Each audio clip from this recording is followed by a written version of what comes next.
imagine, you said, look, before we shoot, I'm going to show you the studio the day before, and I come here late at night. You're like, okay, this is where we're going to shoot. And then you lead me inside here, and it's just pitch black, right? So I don't see anything, and then you switch on the light. And then, wow, I see everything. I see this sign. I see the flowers. I see this mic. Just by switching on the light. My question, Raf, is, did the light create the mic? No. Did it create the sign? Nope. No. What the light did, it showed us what already in this room, in the studio. So a dream is like that light, the ability to dream. It illuminates and show what you're already capable of. Welcome to another episode of the Conveying Stories podcast, powered by Araujo Attorneys. A podcast where we look into some stories that some business leaders, some charity leaders, some community leaders have to share, and we try and learn and find out how these leaders actually do what they do. Today we've got a very special guest. I'm very excited because it's my first male guest on the podcast. So yeah. His name is Mthoko Shange.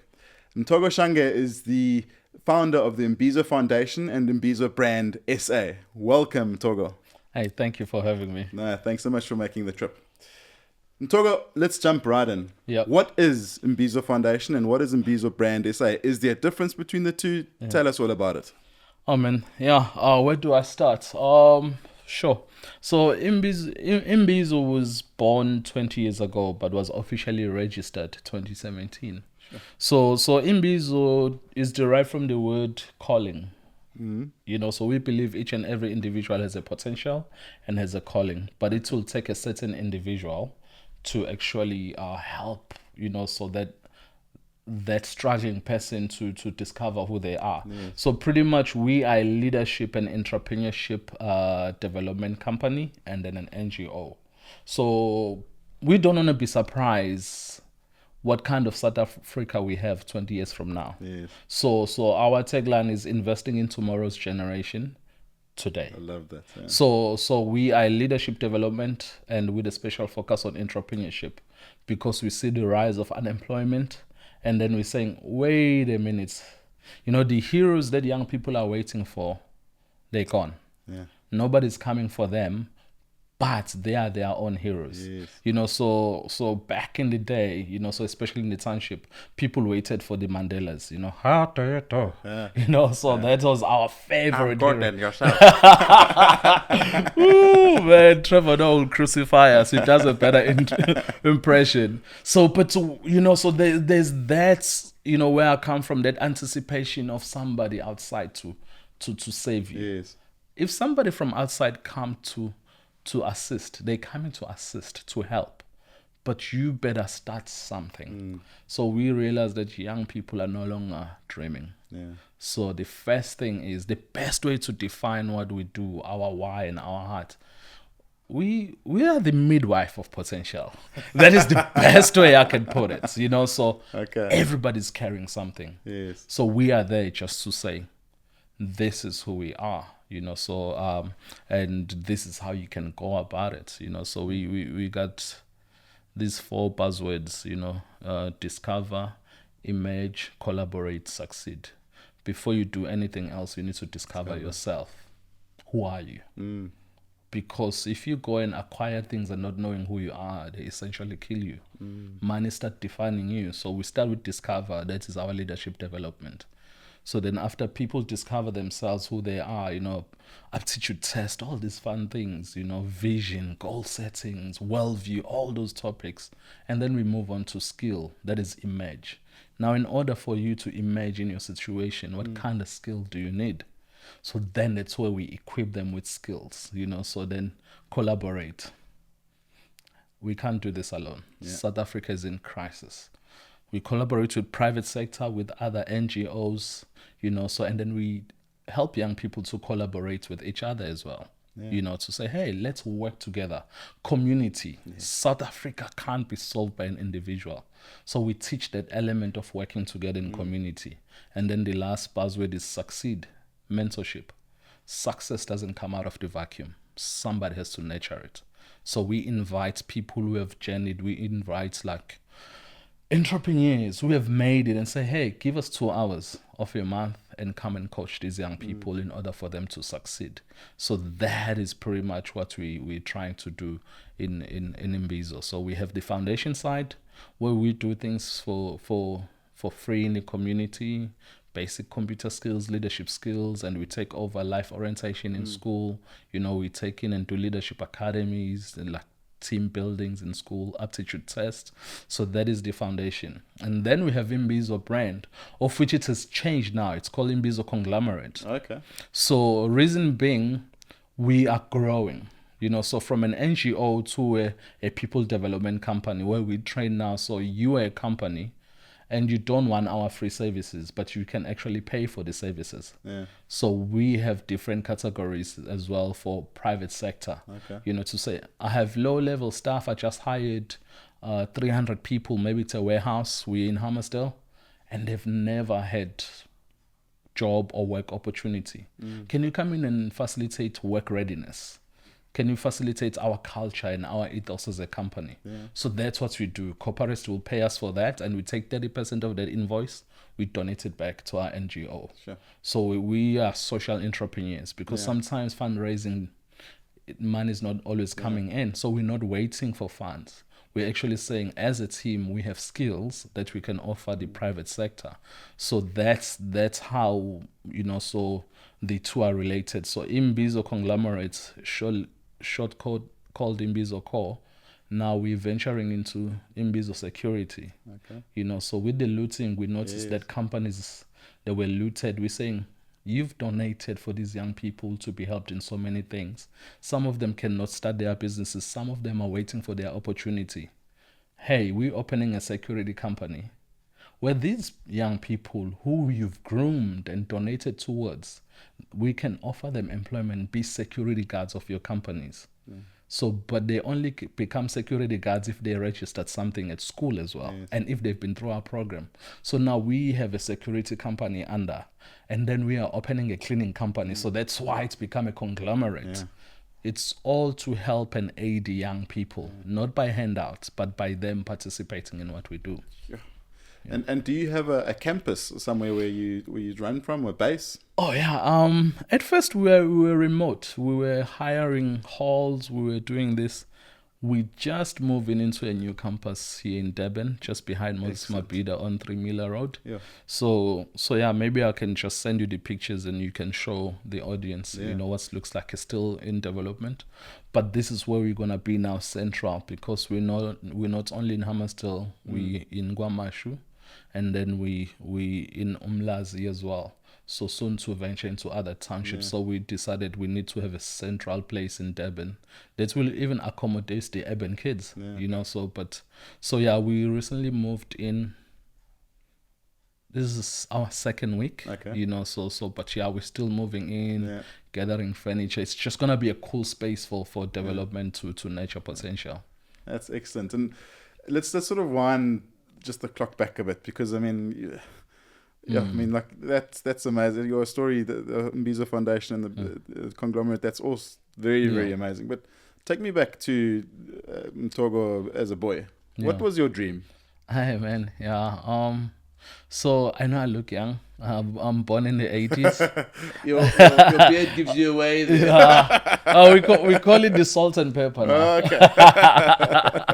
For cool kids, we call it the Idris. Idris Alba. He made great. Cool. So growing up as a young man, it was so hard to dream. Reason being because of our parents and the environment. In the 80s, I was born in 1982. So there were few careers that someone can choose from. So our parents were either domestic workers, bus driver, like that was my mom and dad, in delivery, or you're a teacher, social worker, nurse, so to hear a kid saying I want to be a geologist, would laugh. What's that? Because it's too fancy. But I remember it was grade 7 when I encountered the same question you asked me. What do I want to do with my life? I paused and everybody was like standing up. I want to be a soldier. I want to be a nurse. And they were clapping for each other. And I started sweating because I knew none of what I'm going to say is going to inspire them or I'm going to get a clap. Yeah. And then I just paused, and the teacher came to me and said, "What do you want to be?" And I said, "I want to be a father." That's all I ever wanted. Yeah. I got 4 kids. I think I've achieved what I want to achieve. Yeah. I literally wanted to be a father. That's all I know. The first time I did dream, it was grade 7. I wanted to be a father. And that was it. To say whatever I do, I got to make sure that I got a family and I'm a father. Yeah. But I didn't know that father heart I have will grow towards community. Anyone who seemed like an outcast, I was that kid who goes across the room. A new kid in the school, "Hey, I'm Mthoko." I didn't know that actually I was born to father people. I was born to lead. That word father had so much. But for me, it was a yearning of having a family, so because where I grew up, it was not perfect, so my father was always working buses, long distance, so he was hardly there. So I wanted to be a father because of the situation, not of his choosing. So, but that evolved to what I do today, so most of the township kids, they dream through trauma. You hear kids saying, "I want to be a social worker." And you go to a school, when we do life orientation in school, 90% of the ladies, they want to be social workers. Like, out of all the careers, it's the 2000 now. You realize that there was once a situation that needed a social worker, and the social worker didn't come. So they said, one day I'm going to be the social worker that shows up. So I had a problem of an absent father. I wanted to be a father. It started through trauma, but it's evolved to something beautiful. Yeah. So those are the things that I'm passionate about, going back to schools and asking that question, what do you want to be? And see where that answer comes from, and how can we nurture that to turn it for positive. Yeah. It's phenomenal. And I mean, I think a father figure is such an important thing. And if you don't have a father figure, then it is so important to look up to someone, So who was that sort of mentor or that sort of role model for you growing up? Yeah, at first, the role models, they start from TV, Funny enough, this was the Hulk. I kid you not. Like it's from TV. So I like superheroes, the Hulk, because he was strong. Just because I was bullied a lot. Okay. So I always wish I wanna be a Hulk, But as I grew up, I was like, okay, Superman can fly. Like I was as a comic guy. But when it's come to reality and people, so literally my first role model one was Nelson Mandela. So I call them the M&Ms actually, so because first Martin Luther King, and Nelson Mandela, and Mother Teresa. Okay. So I call them the M&M. Like I just love people who sacrifice their lives for the greater good. Yes. So like Martin Luther King, when I watch a movie by Denzel Washington, that I have a dream speech, that I was like, wow, there were 200 and something people, 1,000. They were not there for someone to give them money. They were there to listen to a dream. And I was like, I want to move people like that with my words. I want to inspire hope. I want to ignite passion like that man. So I was like, who's that guy? I was like, Martin Luther King. That was my first, to say, okay, Martin Luther, So, and then of course Nelson Mandela, as I understood his sacrifice. And then with the influence growing in the Catholic kind of background, my mom was a Catholic, Mother Teresa was revered, and then that's how I chose my role models. So hence the M&Ms. So like people who just sacrifice their lives for other people. So two of those, and I suppose Mother Teresa to a certain extent as well, but two of those were heavily into politics. So is there a future in politics for you? Politics doesn't change the world. Governance does. So you never know. So for me, I'm a faith-driven person. You never know what God asks you to do. So I'm not scared of politics because it's another platform to serve. If ever that opportunity arises and it's a perfect fit, so I'll do it. But right now, literally, I don't see I can do much better in politics than what I'm doing now, unless I have a passion to change laws, policies. So I think that's where it will be served the most. But serving on a grassroots level, for me, it's one of the most important things. Yeah. Sure. And how many learners or how many people do you have in your program at the moment? Oh, we're going to start in September. We're going to have 150 entrepreneurs. We're going to be training from 2024 to 2025. Okay. So it's a 6 months leadership and entrepreneurship school. Yeah. So where we go through the 3 C's. Character development, and then competency, business skills, and commitment, where we just help them to grow and follow up on what they've promised. But character development is my favorite thing, that leadership stuff. So I'd rather develop a human being before give them competency. I know it with me. When I first got money and my character was not right, I could afford better drugs. Because something in me was not refined. So that's why we emphasize on that character development. And then competency, we do business activities with them, teach them how to write, their vision, their mission statement, and then how to pitch their services. We do such things as elevator pitch, business research, so business plans. But we don't do that before we can even deal with their character.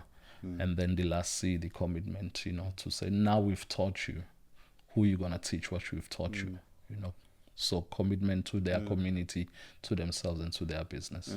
And how is there a bit of accountability on that commitment side? So do you check in with them again? Yes. Or is it almost just like, well, you've gone through these 6 months and now you must go? Or is there... Yeah, it's more of a lifelong, because we adopt them to our family. It's like it's a lifelong commitment where they become upstanding citizens themselves. So because it's not just us, so we work with couple of so stakeholders, so in what we do. So we'll refer to them to other people as well. So we always follow up. Right now we're busy developing Imbiso app.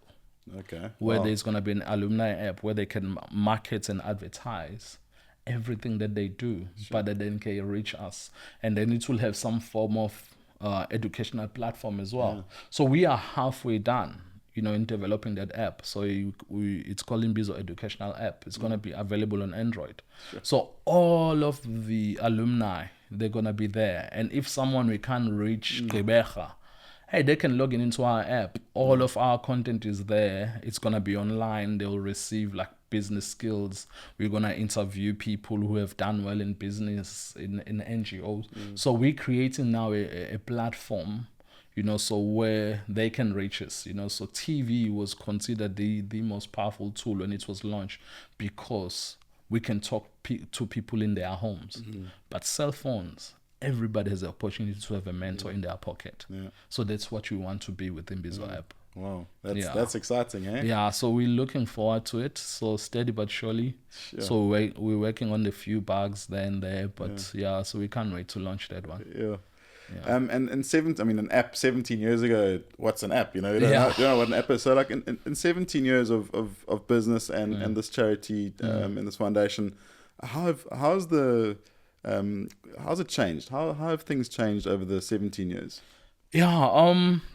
So we can never remove the touch base, so your touching point. I still believe in a face-to-face, talking to people.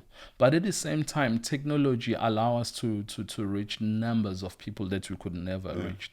So like, for example, a child in a rural area, where are they going to get to come to Durban and experience our seminars? So, but what if they can download this app and then all of the lessons are in this app?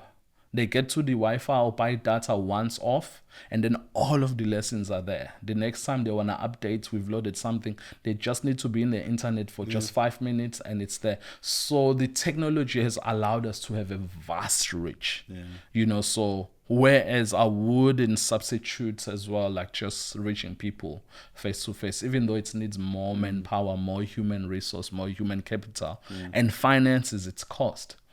Whereas the technology, You just need to be technologically savvy and keep on feeding it, So, and some of the people don't have the privilege that we have, so in these townships, so because some townships have now government Wi-Fi, so we have internet cafes, but the rural area is still lagging bit. So that is the biggest difference between then and now, that we can reach more people with technology. So then going face to face with them. So Mthoko, like we're saying, 17 years, things have changed, technology reaches wider.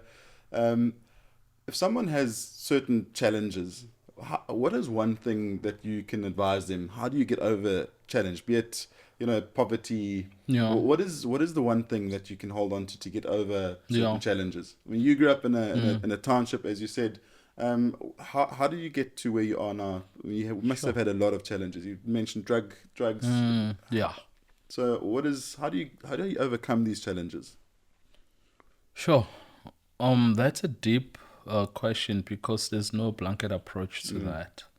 So I'll speak to my personal experiences and the work that we do and what we've seen work. The best way I could look, you could never arise beyond your imagination. Whatever you see in your head is what you're gonna become. So I always say, self-introspection. Where are you at? Do you even have the ability to dream? Because the way you think about yourself and what you see in your mental picture is what's going to manifest in the physical. So you're in a rut. You don't know where to go. For me, I start with a dream. Because you can never rise beyond your imagination. Your imagination is your beginning and end. So for me, I always lived in a township. I lived in poverty.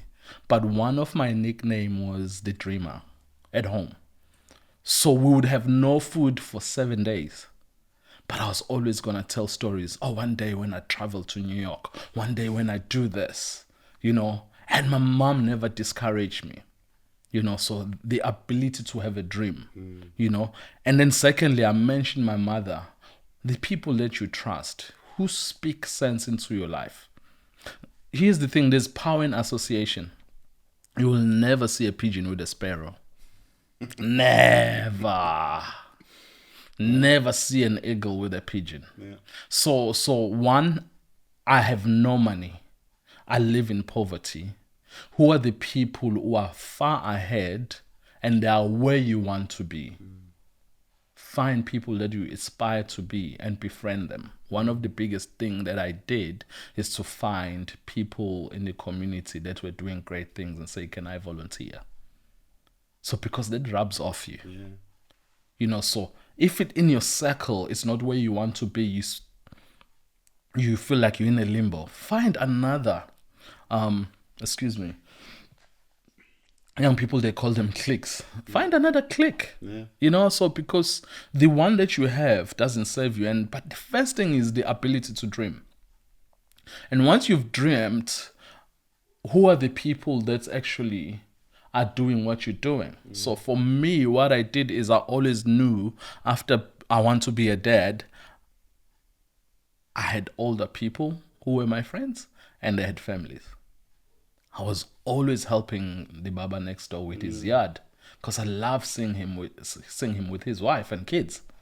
So that's what I did. When it comes to career and things that I want to do, and I discovered that actually I wanna be in public speaking, I wanna be in community development, and then I decided I'm gonna go look for NGOs that are doing that. And lucky for me, there was an NGO called World Changes that was started by a guy called Joe White and Sizwe. So they were distributing flyers. I was like, this is what I'm looking for again. So I went there to attend their leadership seminars. I was in a township, and then the first thing they talked about was vision. What is your vision? I thought they were talking about binoculars, or like eyesight. Bifocal. Yeah. So I was like, but I like it. So when they break it down, that vision is the ability to see the future today. I was like, oh man, this is it. But what got me in that room, I already knew what I want to do. in my head. I just wanted to help people, not in specific, but I started following my heart. So if my friends were not doing that, then I needed new friends. So for me, started with a dream and changing the company that I keep. So that's where it's all started. And then from there, you could easily get mentors. But for me, that's how my whole process of where I am and doing what I'm doing, got kickstarted. It started at home, me having a vision now to actually saying, I want to do public speaking. I want to do communication skills. I want to do leadership development. One day I want to be an author. Right now I'm befriending people who are writing books. I just saw Cindy Nokat now. She just wrote a book. I got excited. I was like, I know someone who's an author, because I feel like that is the next stage for me to say, hey, I'm developing an app, being in people's pocket, but there are people who like to go to libraries, who like to read books. So I always associate with people with where I want to be. So I want to be in the food industry. I research Eric Totnet. How did he take Steers from a trolley at the rugby games to a franchise that we have, Steers? So those are the things that I do. Dream and find people that are further ahead to where you want to be. So that's where it starts. So dream and association is powerful for me. That's amazing. And so just on dreaming, does everyone have a dream or and that vision, or is it sort of maybe reserved for specific leaders and people? Because I think if everyone had sort of clarity on what that is, then I think South Africa would be a better place. That's a good one. Everybody has a dream, but for some of us, we think it's a wish. It's okay to say, I want to have a Ferrari one day. You're going to attain that. So what are you willing to do for that? Because there's a gap. There's a gap between the dream or the wish and where you are. It starts with minor things. Not all of us know exactly what we wanted to be. All I know, I wanted to travel. I thought I need to do tourism, but I knew I wanted to travel the world. But I started, so doing those kind of things that requires me to travel. But I didn't know that I wanted to travel helping people. But the first thing is, there was this college, called Oval. I went to inquire about traveling and tourism. So this was a wish, right? And then the more I dig deep, why do I want to travel? That becomes a dream. So everybody has it, but it's manifest itself as a wish. Everybody has it. But once you acquire the tangible thing, the physical thing, that house, that car, what's next? There's got to be more to life than this. That's what becomes a dream. When you do something that is bigger than you, that is not just for you. So for me, the first dream I had was to feed my mom. And when I was able to do it, and sometimes I bring money at home, she's like, you gave me last month, I still have it. I was like, oh, now I feel obsolete. But my purpose in life was not just to feed my family. And then my mom said, why don't you take and donate it? Put a smile on somebody else's face. Oh yeah. Guess what? That's how our NGO was born. Doing soccer tournaments with the man who was supposed to give moms for groceries. I was like, oh, that's what I wanted. But she pushed me to realizing it. So everybody has a dream, but it can manifest as a wish. It can manifest as materialism, but we all aspire to be in a better place. So I call that a dream. The reasoning behind it still gotta be refined, because money in itself will never bring you fulfillment. Materialism in itself will never bring you fulfillment. But the person that you're meant to be brings fulfillment. And that is a longer journey. There's a thing that I call original design. So everything that we have, it's got an original design, a patent. And I believe a human being has got an original design and a patent. If that is not fulfilled, they feel a vacuum. So that's why I do what I do. So you'll have all the material things and you're like, something is off. I'm still not there. Because you fulfilled your wishes. But you don't know what it is. Now that's the dream. Imbiso, the calling you out. Sometimes you wake up, Ralph, you don't know why you're so happy. And things are not going well, but something inside of you is excited. You look, do I have more money? Nope. Is everything going well at work? It's tough. Did I have a good weekend? Nope. Why am I so joyful? That's just a reminder. That's life saying, you are born for more than what you're doing. Then you should heed those calls. When you wake up, you feel like you won $1 million and you broke. I'm telling you, there is something there. So that's where you gotta, so some people will call them the omens, but I call them the calling. There's something that's saying, hey, there's more to life than what you're doing right now. So everybody has a dream. Everybody has an original design. There's a pattern that needs to be fulfilled within you, within me, and regardless of where you come from. I know this has been said a lot, that a human being is unique. You look at this print. So if this print doesn't fulfill what it's meant to do, it's a loss to the world. So yeah, you are born with a dream. You don't know it. Like the best way I can put it, it's like, I love this space. Imagine, you said, look, before we shoot, I'm going to show you the studio the day before. And I come here late at night. You're like, okay, this is where we're going to shoot. And then you lead me inside here. And it's just pitch black, right? So I don't see anything, And then you switch on the light. And then, wow, I see everything. I see this sign.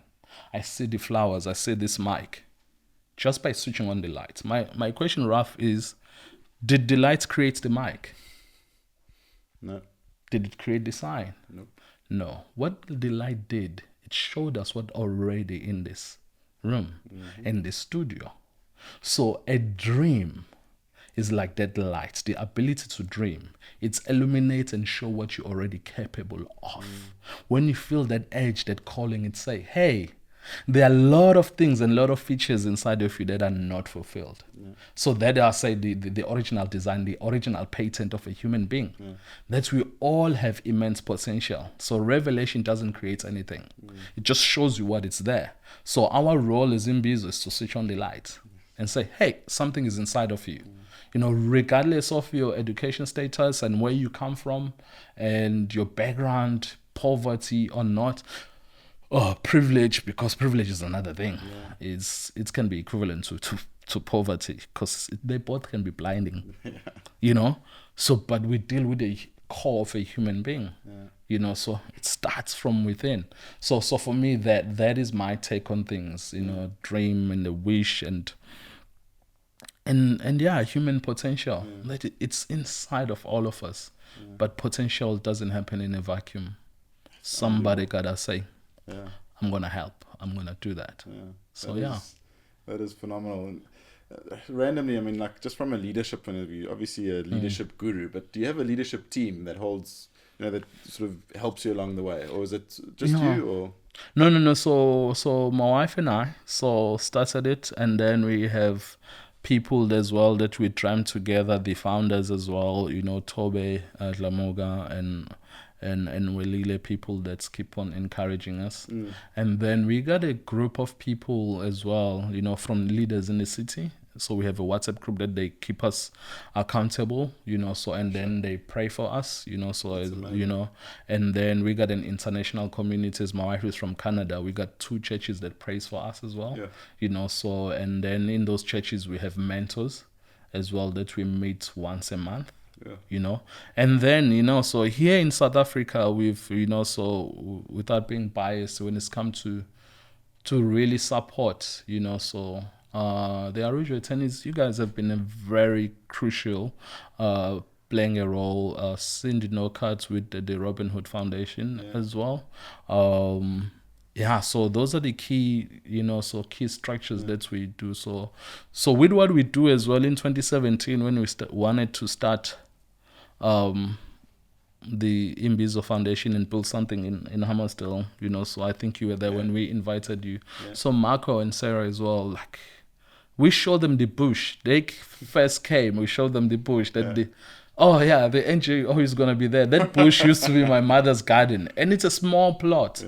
But we've gone to the architects and they drew what it's going to look like, so we showed them the bush, we showed them the drawings. but they bought into that vision. So I guess those are when you say leadership, some people don't lead you from an advice, but they actually say, okay, we're going to invest. You know, the best thing you could ever do for someone is to believe in their dreams and say, your dreams are valid. Because I'm crazy. I dream. Like, I have no right to dream of the things that I dream. I tell you now. Like, coming from someone who repeated matric 3 times.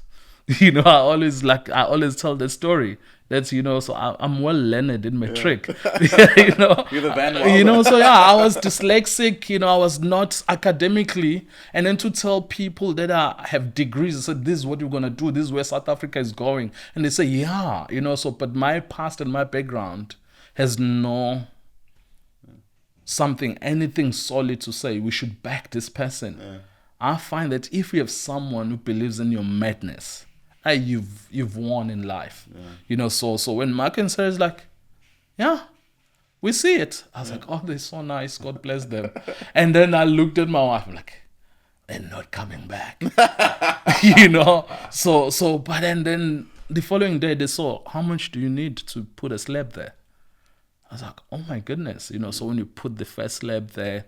So, but I think when it's come to support, people could pray for you, of which is amazing, you know, so, and people could support you financially, of which is amazing, but you need people who are going to stand where you're standing, you know, so, and unfortunately in South Africa, you know, so we find foreigners, you know, tourists enjoying the townships more than the locals. To see Marco and Sarah as leaders coming and standing in a township and we show them and being part of what we wanted to do. And they just saw the vision. And now, like, they get to see the fruits of what they believed in. You know, so if you're a leader out there, you say you want to support someone, first be present. Your money, yes, will help, but your presence will inspire people not to give up. So for me, that is a sort of leadership that surrounds us. So we have no choice but to soldier on because we got such amazing support. Yeah. No, that is amazing. And I mean, yeah, that bakery that we helped set up there, that was really, I think it's a bit of it's an amazing venture and just so special there. Yeah, no, like it's helped a lot of people. No, it has evolved to something else, from a bakery to a restaurant. We serve bunny chows now, wraps, chicken wings, because that's what people wanted. I must come again, man. Oh man, like you'll have a meal. You'll have, so we got a urban menu. You know, so we got a township menu, we got a traditional menu. You'll choose which one you want. You know, a German menu. Ish, you might launch it. Not yet. Some sauerkraut. Yeah, you might launch it, but yeah. Oh, maybe if anything German, maybe you come with your own beer. But other than that, yeah, man. So it's been amazing since you've supported us. So it's 2017, just a piece of land. What it is now. So we're almost there with that project, but it's just one of the most amazing examples of what good leadership, you know. So it's not about resources, but people believing in what we do. Yeah. So for me, that's there's no money, you know. So there's not enough money in the world that could give me that inspiration and that support and that love. So you're just saying not enough money in the world, you know, that can sort of give that support. But how can people get involved? How can corporates get involved? How can our listeners who are listening to this and watching this get involved in the Imbiso Foundation? Yeah. Oh, thank you for that. So one, in terms of the center that we're talking about, like we really need to finish it. So we're fundraising right now, you know, so not for even money, for equipment. You know, so if there's an IT company or a company is switching computers, they have old ones, you know. So we're opening a computer center there to teach kids how to actually use a computer. So kids in townships, they finish matric without ever switching on a laptop or a computer. So we want to put a stop to that.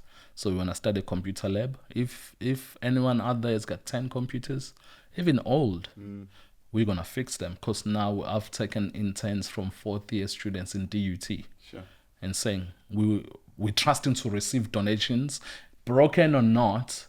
Can you come and fix those computers? You know, so we have about 20 interns that could fix those computers. So one, it's computer lab, computers and printers.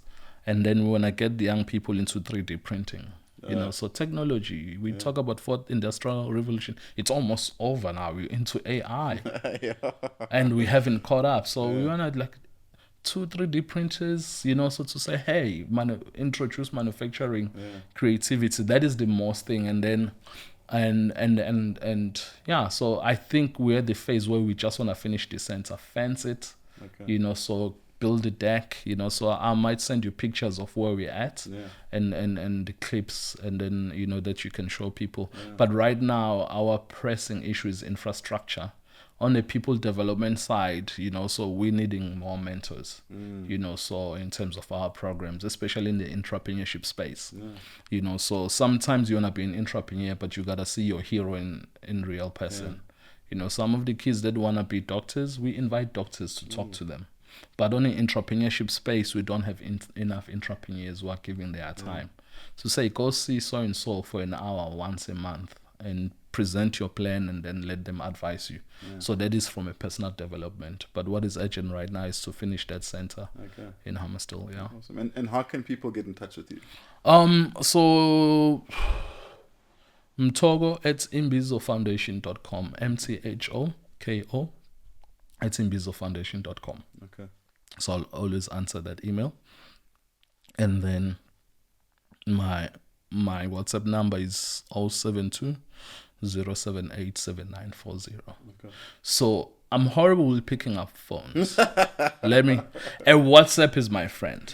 I always, because sometimes I'm in between meetings, just drop me a WhatsApp and saying, hey, this is who we are. I'll get back to you. But awesome. So sometimes I'm in class, lecturing. So you try to call me, and some people said we try to call you, never answer.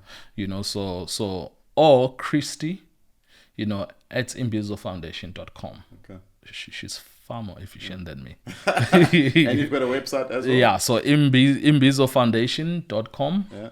So that is our NGO, and then for the corporate side is so imbizocor.com. Yeah. Okay. So Imbizo IMBIZO.co.com. So that those are the platforms. So we do have Imbiso Foundation Instagram, just to show what we do. Okay, yeah. So and you Facebook, obviously. and Facebook, So people can follow the journey there as well. Yeah, you can follow the journey on those platforms. So in Imbiso Foundation, so you'll find us in all of the platform, Facebook and Instagram, and our website imbisofoundation.com. Amazing. Yeah. Mthoko, thanks so much for coming on board today. Really, really appreciate it. I definitely learned a lot, and I love that picture of Imbiso switches on the light, and just illuminates that dream. And I think all our listeners took a lot out of today. So I really just want to thank you from the bottom of my heart for making the effort and coming, and sharing your story, and sharing the story of Imbiso. I really do appreciate that. No, I appreciate it. I appreciate the invite, and I appreciate the support as well that we've received over the years. So it's only going to grow from strength to strength. I can't wait. I'm looking forward to it. Bring my German menu there. Oh, please do. No, please do. But come and have a chow, and so you might eat chicken feet for the first time, but it will be an experience. That's a German dish. Okay, we'll make that a German dish. No, man, thank you for having me, man. Guys, just from our side, once again, thank you so much for listening. Please like, comment, share on this wherever you come across it. If it's on Spotify, on YouTube, any traction we can get, and any traction we can get for the Imbiso Foundation is much, much appreciated. So thank you so much for listening. Until next time, Prost.